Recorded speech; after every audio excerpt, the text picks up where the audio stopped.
Les Actes des Apôtres, chapitre 10. Il y avait à Césarée un homme nommé Corneille, centenier dans la cohorte dite italienne. Cet homme était pieux et craignait Dieu avec toute sa maison. Il faisait beaucoup d'aumônes au peuple et priait Dieu continuellement. Vers la 9e heure du jour, il vit clairement dans une vision un ange de Dieu qui entra chez lui et qui lui dit « Corneille !» Les regards fixés sur lui et saisi d'effroi, il répondit « Qu'est-ce, Seigneur ?» Et l'ange lui dit « Tes prières et tes aumônes sont montées devant Dieu, et il s'en est souvenu. Envoie maintenant des hommes à Joppé, et fais venir Simon, surnommé Pierre. Il est logé chez un certain Simon, corroyeur, dont la maison est près de la mer. » Dès que l'ange qui lui avait parlé fut parti, Corneille appela 2 de ses serviteurs et un soldat pieux, d'entre ceux qui étaient attachés à sa personne, et, après leur avoir tout raconté, il les envoya à Joppé. Le lendemain, comme ils étaient en route et qu'ils s'approchaient de la ville, Pierre monta sur le toit vers la 6e heure pour prier.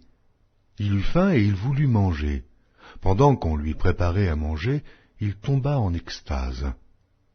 Il vit le ciel ouvert, et un objet semblable à une grande nappe attachée par les 4 coins qui descendait et s'abaissait vers la terre, et où se trouvaient tous les quadrupèdes et les reptiles de la terre et les oiseaux du ciel.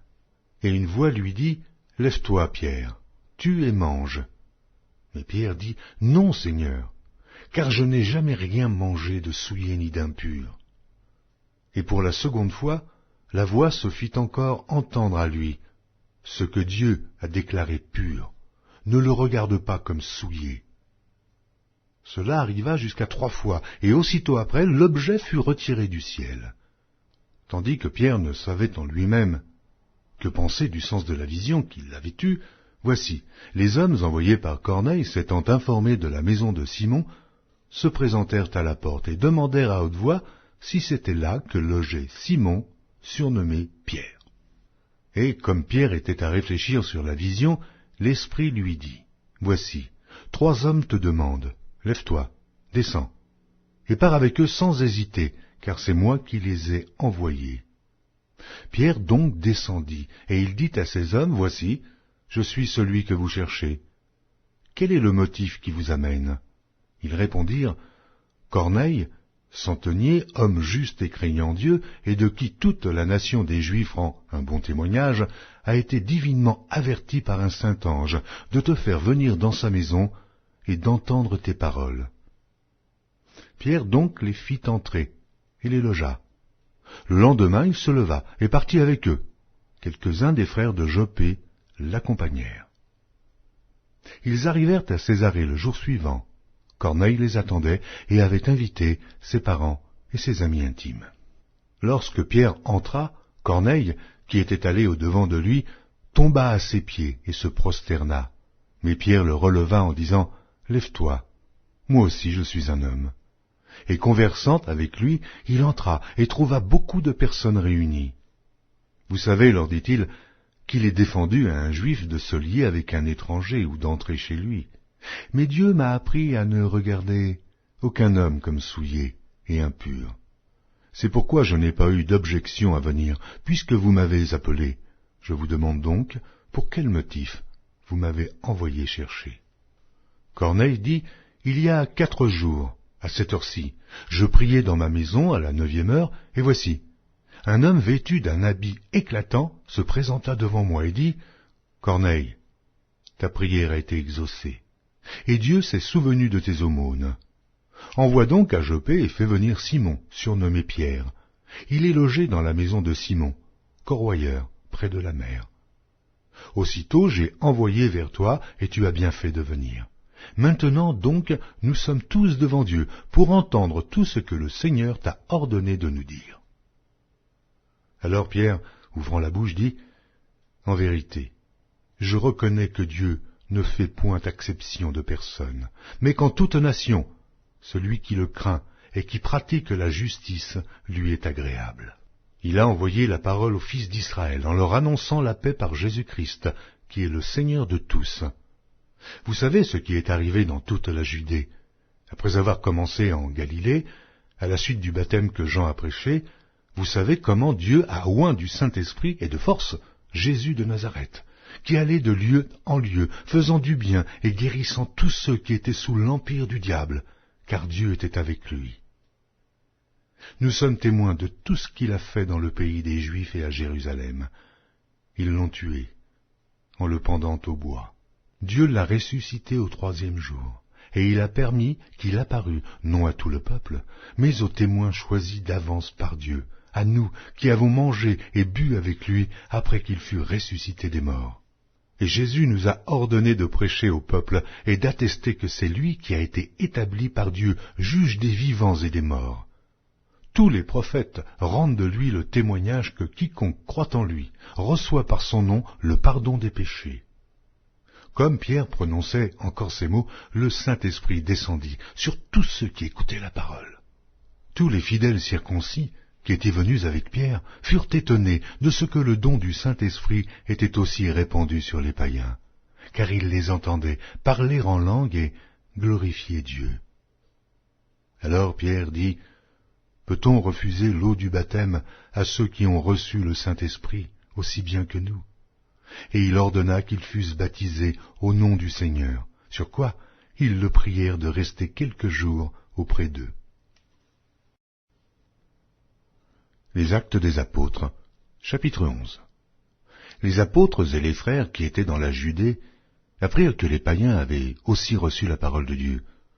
Et lorsque Pierre fut monté à Jérusalem, les fidèles incirconcis lui adressèrent des reproches en disant « Tu es entré chez les incirconcis, et tu as mangé avec eux. » Pierre se mit à leur exposer d'une manière suivie ce qui s'était passé. Il dit « J'étais dans la ville de Jopé, et pendant que je priais, je tombai en extase et j'eus une vision. Un objet semblable à une grande nappe attachée par les 4 coins descendait du ciel et vint jusqu'à moi. Les regards fixés sur cette nappe, j'examinai, et je vis les quadrupèdes de la terre, les bêtes sauvages, les reptiles et les oiseaux du ciel. Et j'entendis une voix qui me disait, « Lève-toi, Pierre, tue et mange. » Mais je dis, « Non, Seigneur, car jamais rien de souillé ni d'impur n'est entré dans ma bouche. » Et pour la seconde fois, la voix se fit entendre du ciel. « Ce que Dieu a déclaré pur, ne le regarde pas comme souillé. » Cela arriva jusqu'à 3 fois, puis tout fut retiré dans le ciel. Et voici, aussitôt 3 hommes envoyés de Césarée vers moi se présentèrent devant la porte de la maison où j'étais. L'Esprit me dit de partir avec eux, sans hésiter.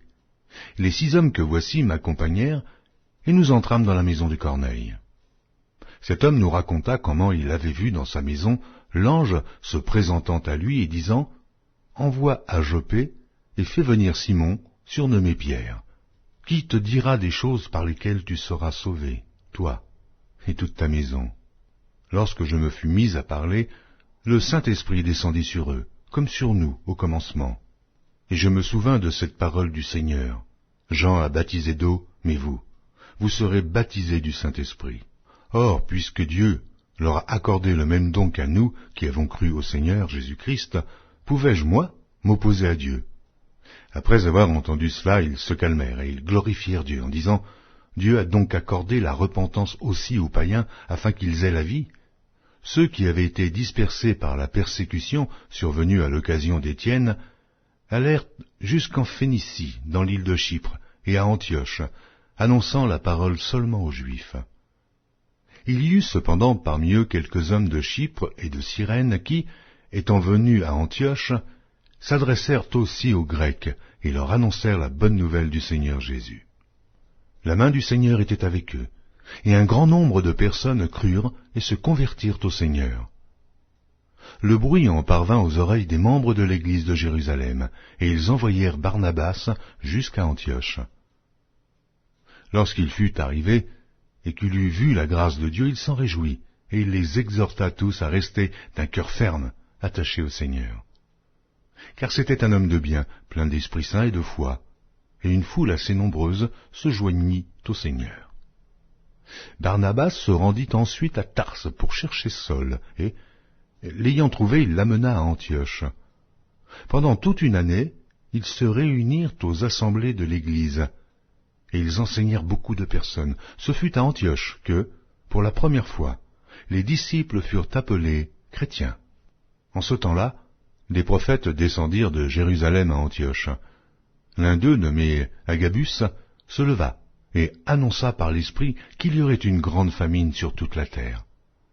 Elle arriva en effet sous Claude. Les disciples résolurent d'envoyer, chacun selon ses moyens, un secours aux frères qui habitaient la Judée. Ils le firent parvenir aux anciens par les mains de Barnabas et de Saul.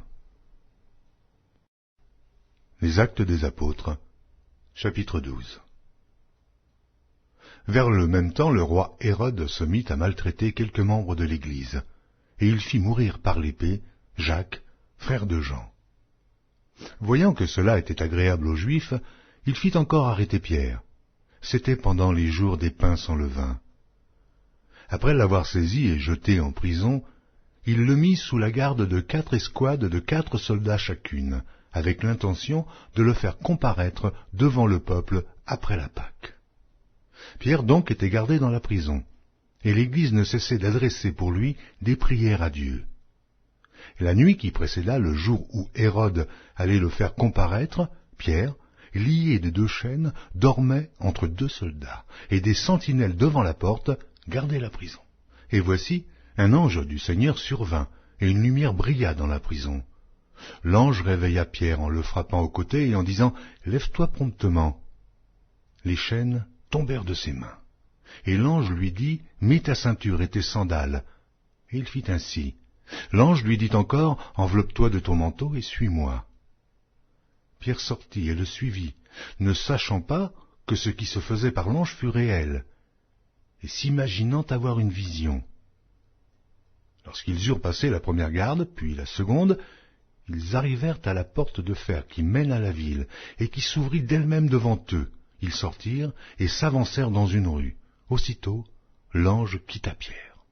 Revenu à lui-même, Pierre dit « Je vois maintenant d'une manière certaine que le Seigneur a envoyé son ange, et qu'il m'a délivré de la main d'Hérode et de tout ce que le peuple juif attendait. » Après avoir réfléchi, il se dirigea vers la maison de Marie, mère de Jean, surnommée Marc, où beaucoup de personnes étaient réunies et priaient.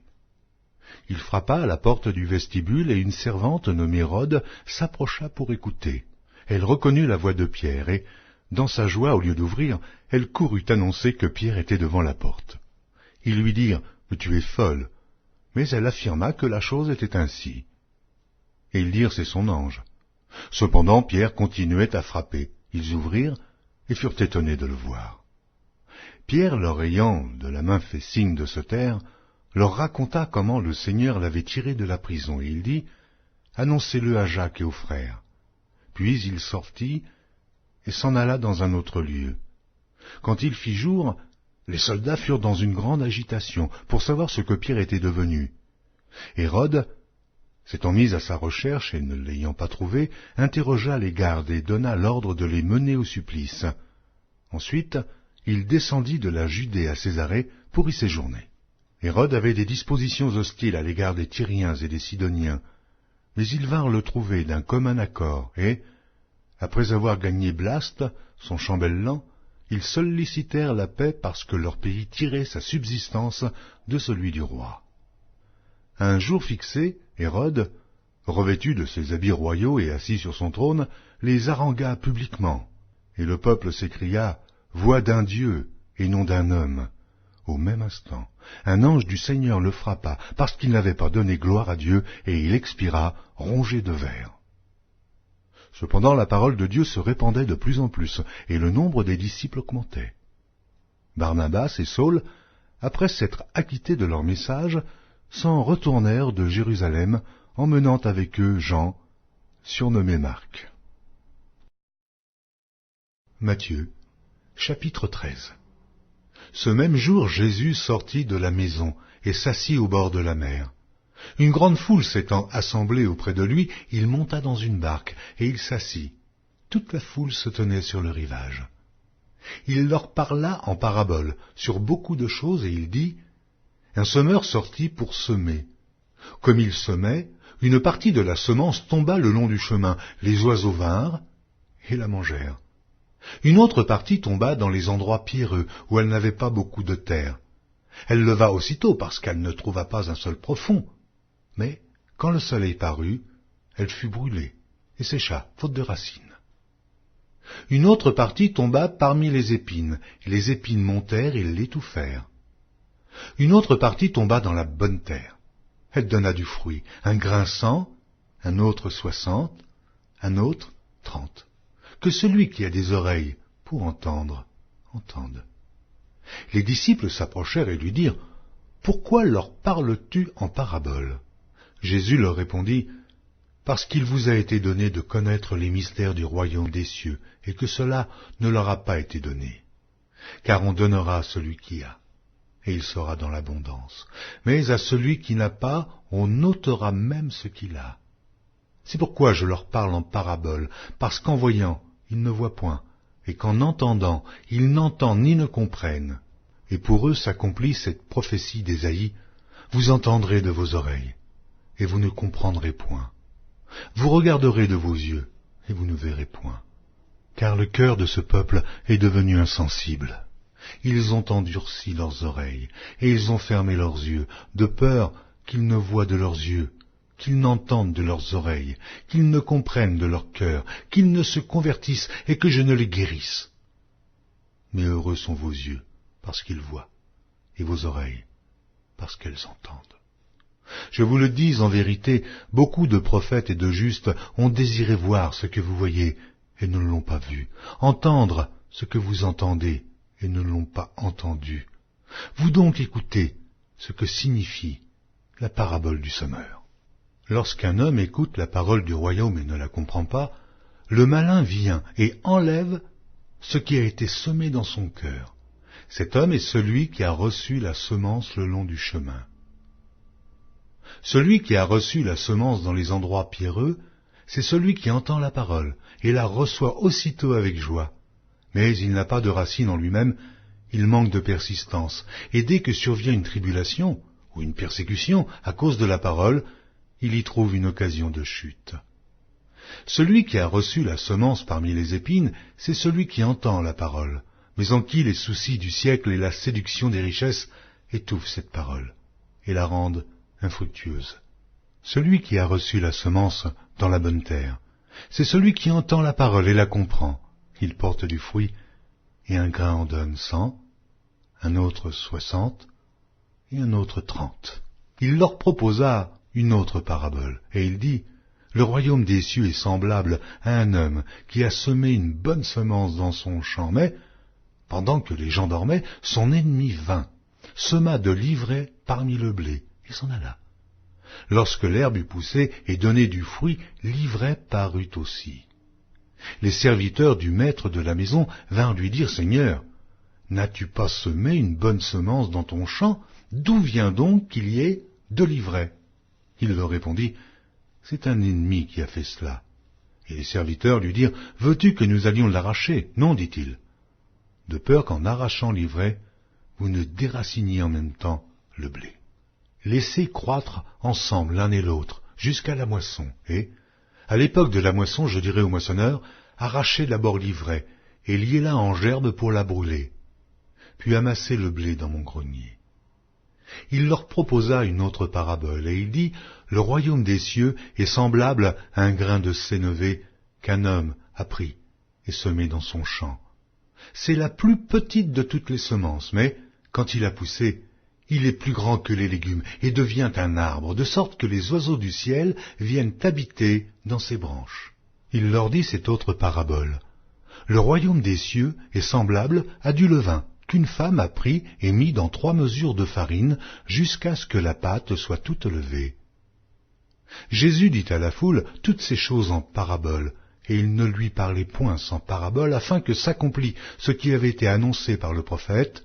« J'ouvrirai ma bouche en parabole, je publierai des choses cachées depuis la création du monde. » Alors il renvoya la foule et entra dans la maison. Ses disciples s'approchèrent de lui et dirent, « Explique-nous la parabole de l'ivraie du champ. » Il répondit, « Celui qui sème la bonne semence, c'est le Fils de l'homme. Le champ, c'est le monde. La bonne semence, ce sont les fils du royaume. L'ivraie, ce sont les fils du malin. L'ennemi qui l'a semé, c'est le diable. La moisson, c'est la fin du monde. Les moissonneurs, ce sont les anges. Or, comme on arrache l'ivraie et qu'on la jette au feu, il en sera de même à la fin du monde. Le Fils de l'homme enverra ses anges qui arracheront de son royaume tous les scandales et ceux qui commettent l'iniquité, et ils les jetteront dans la fournaise ardente où il y aura des pleurs et des grincements de dents. Alors les justes resplendiront comme le soleil dans le royaume de leur Père. Que celui qui a des oreilles pour entendre, entende. Le royaume des cieux est encore semblable à un trésor caché dans un champ. L'homme qui l'a trouvé le cache, et dans sa joie, il va vendre tout ce qu'il a et achète ce champ. Le royaume des cieux est encore semblable à un marchand qui cherche de belles perles. Il a trouvé une perle de grand prix, et il est allé vendre tout ce qu'il avait et l'a acheté. Le royaume des cieux est encore semblable à un filet jeté dans la mer et ramassant des poissons de toute espèce. Quand il est rempli, les pêcheurs le tirent, et après s'être assis sur le rivage, ils mettent dans des vases ce qui est bon, et ils jettent ce qui est mauvais. Il en sera de même à la fin du monde. Les anges viendront séparer les méchants d'avec les justes, et ils les jetteront dans la fournaise ardente, où il y aura des pleurs et des grincements de dents. Avez-vous compris toutes ces choses? Oui, répondirent-ils. Et il leur dit, c'est pourquoi tout scribe instruit de ce qui regarde le royaume des cieux est semblable à un maître de maison qui tire de son trésor des choses nouvelles et des choses anciennes. Lorsque Jésus eut achevé ses paraboles, il partit de là. S'étant rendu dans sa patrie, il enseignait dans la synagogue, de sorte que ceux qui l'entendirent étaient étonnés et disaient, « Mais d'où lui viennent cette sagesse et ces miracles? N'est-ce pas le fils du charpentier? N'est-ce pas Marie qui est sa mère? Jacques, Joseph, Simon et Jude, ne sont-ils pas ses frères et ses sœurs? Ne sont-elles pas toutes parmi nous? D'où lui viennent donc toutes ces choses? » Et il était pour eux une occasion de chute. Mais Jésus leur dit, « Un prophète n'est méprisé que dans sa patrie et dans sa maison. » Et il ne fit pas beaucoup de miracles dans ce lieu à cause de leur incrédulité. Les Actes des Apôtres, chapitre 14. À Icône, Paul et Barnabas entrèrent ensemble dans la synagogue des Juifs, et ils parlèrent de telle manière qu'une grande multitude de Juifs et de Grecs crurent. Mais ceux des Juifs qui ne crurent point excitèrent et aigrirent les esprits des païens contre les frères. Ils restèrent cependant assez longtemps à Icône, parlant avec assurance, appuyés sur le Seigneur, qui rendait témoignage à la parole de sa grâce, et permettait qu'il se fît par leurs mains des prodiges et des miracles. La population de la ville se divisa. Les uns étaient pour les Juifs, et les autres pour les apôtres. Et comme les païens et les Juifs, de concert avec leurs chefs, se mettaient en mouvement pour les outrager et les lapider, Paul et Barnabas, en ayant eu connaissance, se réfugièrent dans les villes de la Lycaonie, à Lystre et à Berde, et dans la contrée d'alentour. Ils y annoncèrent la bonne nouvelle. À Lystre se tenait assis un homme impotent des pieds, boiteux de naissance, et qui n'avait jamais marché. Il écoutait parler Paul, et Paul, fixant les regards sur lui et voyant qu'il avait la foi pour être guéri, dit d'une voix forte, « Lève-toi, lève-toi droit sur tes pieds. » Il se leva d'un bond et marcha. À la vue de ce que Paul avait fait, la foule éleva la voix et dit en langue lycaonienne, « Les dieux, sous une forme humaine, sont descendus vers nous. » Ils appelaient Barnabas Jupiter et Paul Mercure, parce que c'était lui qui portait la parole. Le prêtre de Jupiter, dont le temple était à l'entrée de la ville, amena des taureaux avec des bandelettes vers les portes et voulait, de même que la foule, offrir un sacrifice. Les apôtres Barnabas et Paul, ayant appris cela, déchirèrent leurs vêtements et se précipitèrent au milieu de la foule en s'écriant « Ô hommes, mais pourquoi agissez-vous de la sorte? Nous aussi, nous sommes des hommes de la même nature que vous. Et Vous apportant une bonne nouvelle, nous vous exhortons à renoncer à ces choses vaines, pour vous tourner vers le Dieu vivant, qui a fait le ciel, la terre, la mer et tout ce qui s'y trouve. Ce Dieu, dans les âges passés, a laissé toutes les nations suivre leur propre voie. Quoiqu'il n'ait cessé de rendre témoignage de ce qu'il est en faisant du bien, en vous dispensant du ciel les pluies et les saisons fertiles, en vous donnant la nourriture avec abondance et en remplissant vos cœurs de joie. À peine purent-ils, par ces paroles, empêcher la foule de leur offrir un sacrifice.